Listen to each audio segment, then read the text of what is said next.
6. How to create and record amazing background vocals.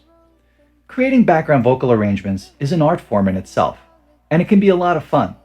I recommend leaving extra time in your session to explore different ideas. You never know when you will stumble on something really amazing. With that said, here are some guidelines to get you started. There are 2 basic styles of background vocals. Most songs use a combination of both. The first is to double, triple, or harmonize the lead vocal itself, providing splashes of color to highlight the lead. Since these background vocals are timed with the lead, it is important to have a reasonably accurate rough vocal comp ready to record against. And then lead me out of here. Hey, my old friend, hold my hand and lead me out. Hold my hand and lead me out of here. Cool, let's double that. And then lead me out of here. Hey, my old friend, hold my hand and lead me out. Hold my hand and lead me out of here. Nice. I think that was right in the pocket.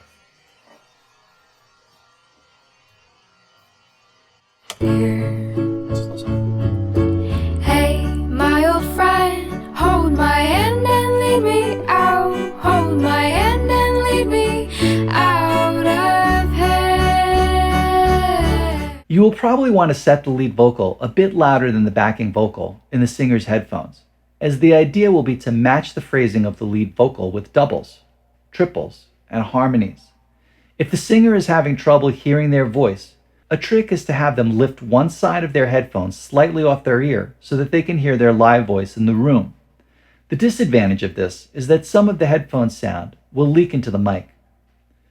Another option is to hard pan the lead vocal to either the left or the right ear in the headphone mix and pan the background vocal to the other ear. Experienced singers will have their preference, and you should ask what they like before recording to make them as comfortable as possible. The second style is vowel-heavy vocal pads like oohs and ahs that help fill out the space in the track. Oohs and ahs make a great layer with string and synth pads to provide a little extra motion and emotion to a song section. Since this type of background follows the harmonic rhythm of the song and not the lead vocal per se, your rough lead vocal comp is not as critical when recording these. I like to start this process by asking the singer if they have any ideas for backgrounds. If they say yes, that's a great place to start. Yeah, so there's the higher harmony on the last outro, and then there's also a vocal lead-in before the final chorus. Yeah, and then Oh, I see. So it's repeated. It's like an echo. And then lead me out of here. Okay, cool. Okay, here we go. And then lead me out. Hold my hand and lead me out of here. How long have you been drifting? Double that.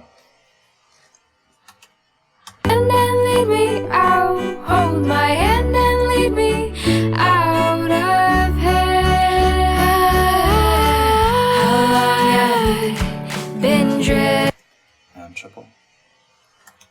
And then lead me out. Hold my hand and lead me out of here. How long have you been drifting? Take a listen. And then lead me out of here. How long have you been drifting? You may have noticed that when working with Jessie, I asked her for doubles and triples. This is a different concept than recording multiple passes of the lead vocal and using snippets to create a final composite. Doubling and tripling refers to the process of stacking or layering multiple vocal takes. Usually 2 or 3 is enough to create a richly textured background vocal, but I encourage you to experiment. Don't forget to hit the like and sub buttons for these videos.